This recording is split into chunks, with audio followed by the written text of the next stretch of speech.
Nah, sebelum kita masuk ke pembahasan yang lebih jauh terkait kebebasan beragama itu, mungkin kita perlu untuk mengenal nih, siapa sih sebenarnya sosok dari Muhammad Dawam Raharjo itu.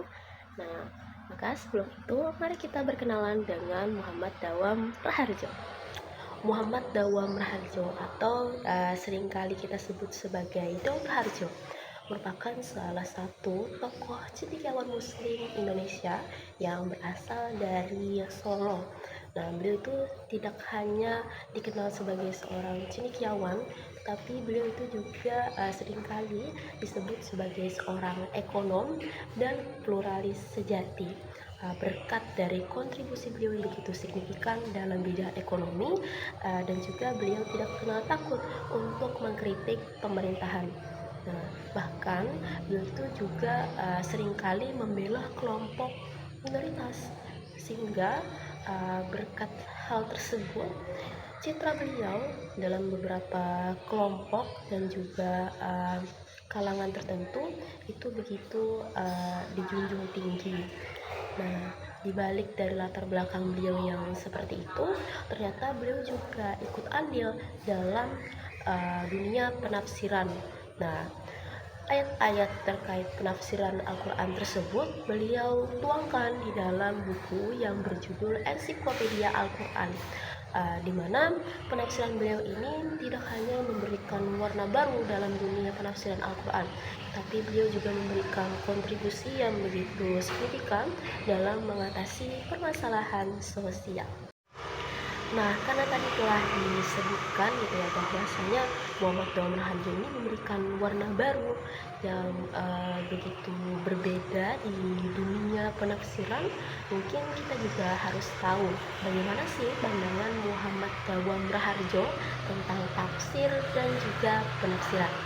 Nah, jadi mungkin ya pemikiran dari Muhammad Dawam Raharjo terkait tafsir dan penafsiran ini agak sedikit berbeda dengan cendekiawan Muslim Indonesia lainnya.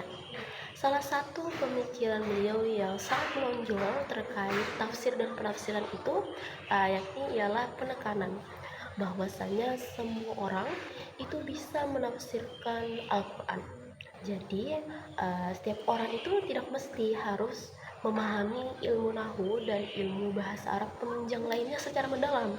Akan tetapi jika seseorang tersebut merupakan seorang ahli dalam suatu bidang, maka ia bisa memberikan kontribusinya atau pemikirannya dalam uh, ayat yang memang berkaitan dengan bidang yang ia kuasai. Nah, selain itu juga ada keunikan tersendiri dari Muhammad Dawam Raharjo dalam penafsirannya ini. Nah, yakni beliau itu seringkali memasukkan unsur konteks keindonesiaan. Gimana sih maksudnya unsur konteks dari keindonesiaan ini? Mungkin ya, salah satu contohnya itu beliau seringkali memasukkan misal suatu kejadian yang terjadi di Indonesia yang mana itu berkaitan dengan sejarah Indonesia, atau bisa juga membuat isu yang memang sedang sentral di Indonesia. Nah, sehingga ayat tersebut itu bisa relevan dan menjawab permasalahan sosial yang ada di Indonesia.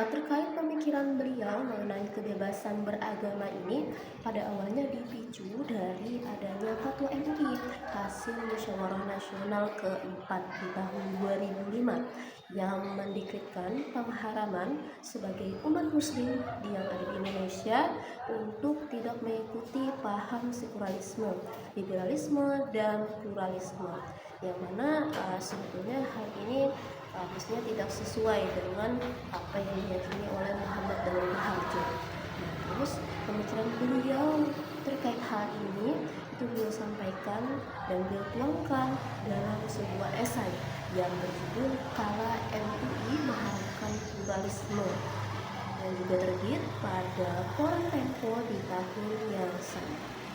Dalam essay tersebut, beliau mengaitkan hal tersebut dengan Quran Surah Al-Hujurat ayat 13 sebagai jawaban sekaligus kritik fatwa MUI, yang mana ayat tersebut berbunyi sebagaimana berikut.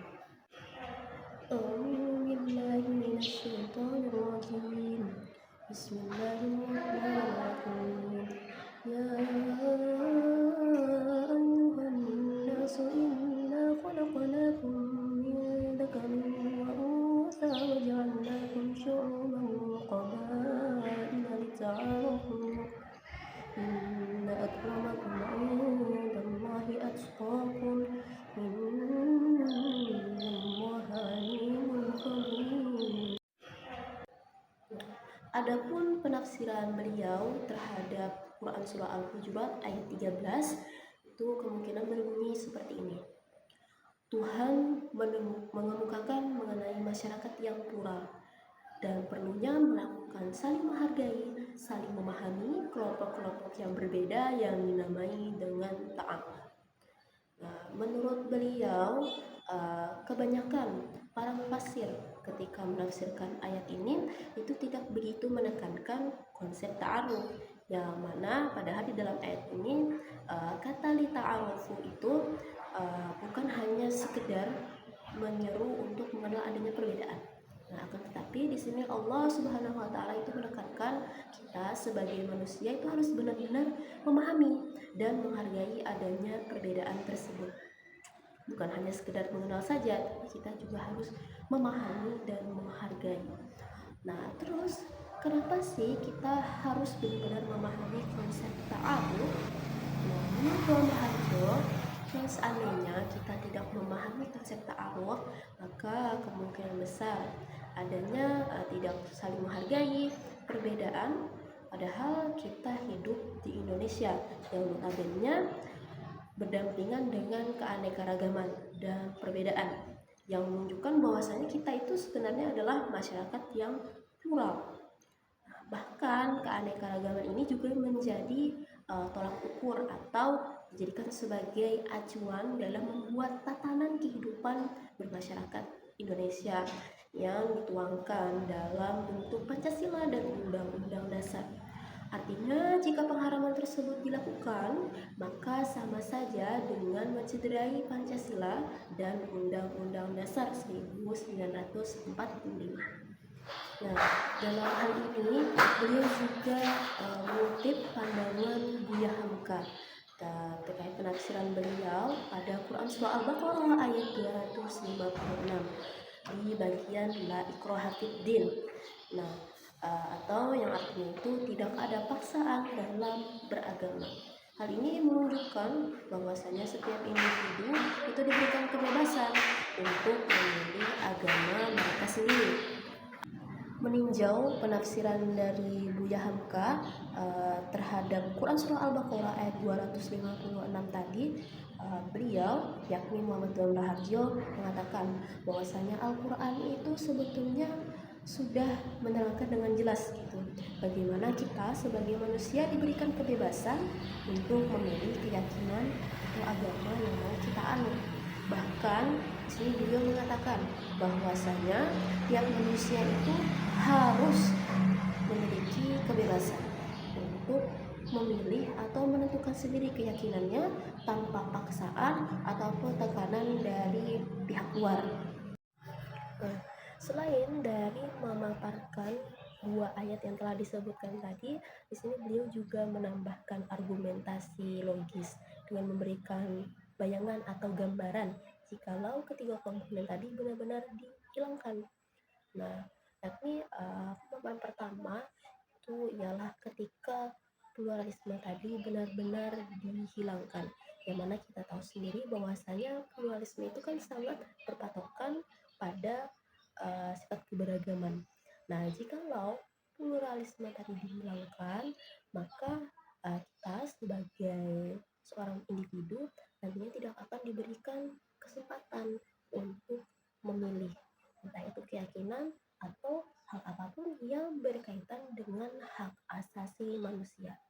Dan jikalau sekularisme tadi benar-benar dihilangkan, maka itu sama saja dengan menegaskan bahwasanya hanya ada satu agama yang diakui di Indonesia. Dan kemungkinan besar jikalau hanya ada satu agama saja yang diakui, ya kita tahu sendiri agama yang dipilih pastinya ialah agama mayoritas, dan agama mayoritas saat ini ialah Islam.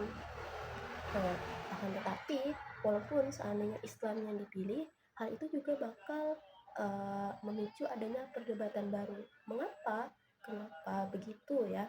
Karena jikalau Islam yang terpilih sebagai agama yang diakui, maka kemungkinan besar hanya ada satu aliran juga yang diakui di Indonesia, yakni aliran mayoritas. Aliran mayoritasnya ialah NU. Nah, jikalau demikian, maka aliran minoritas itu bakal tersisihkan, dan nantinya aliran minoritas kan pastinya tidak diberikan tempat untuk mengemukakan pendapat, dan hal ini sangat tidak sesuai dengan aturan tata bernegara kita atau dasar negara kita, yakni Pancasila dan juga Undang-Undang Dasar. Nah, padahal menurut beliau, sekularisme ini sebetulnya mencoba untuk memisahkan antara agama dengan urusan politik dan pemerintahan, sehingga negara tidak akan memihak satu agama tertentu saja, dan semua agama bisa diperlakukan secara adil dan setara. Menurut beliau, justru dengan menghapus adanya sekularisme itu tadi, itu dapat menimbulkan adanya sikap fanatisme dan ekstremisme yang seringkali mengancam kebebasan beragama. Menurut beliau, sikap fanatik dan ekstrem itu hanya akan menimbulkan perpecahan dan konflik yang bertentangan dengan nilai-nilai kebebasan dan kedamaian. Begitu pula dengan menghilangkan liberalisme yang berprinsip pada kebebasan berpikir dan bertindak, maka sama saja dengan menghapuskan hak asasi manusia.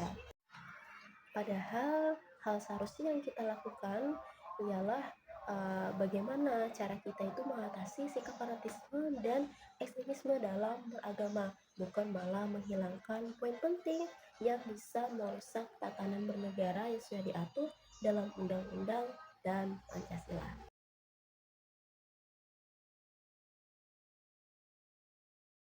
Salah satu upaya yang bisa kita lakukan agar kiranya hal tersebut tidak lagi terjadi, atau paling tidak kita bisa meminimalisirnya, yang pertama yakni mengingat bahwasanya kebebasan memilih agama atau keyakinan merupakan hak asasi bagi setiap individu. Nah, hak asasi manusia itu sendiri pada dasarnya bersifat fundamental dan tidak dapat ditawar-tawar, sehingga setiap individu memiliki hak untuk memilih dan menjalankan agama sesuai dengan keyakinannya tanpa adanya paksaan atau diskriminasi.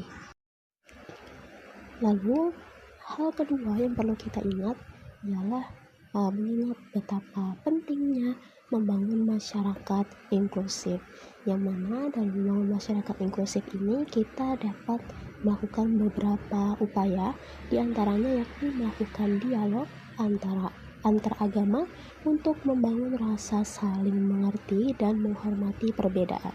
Lalu yang kedua yakni berlaku moderat dan tidak menyimpang atau berlaku fanatik.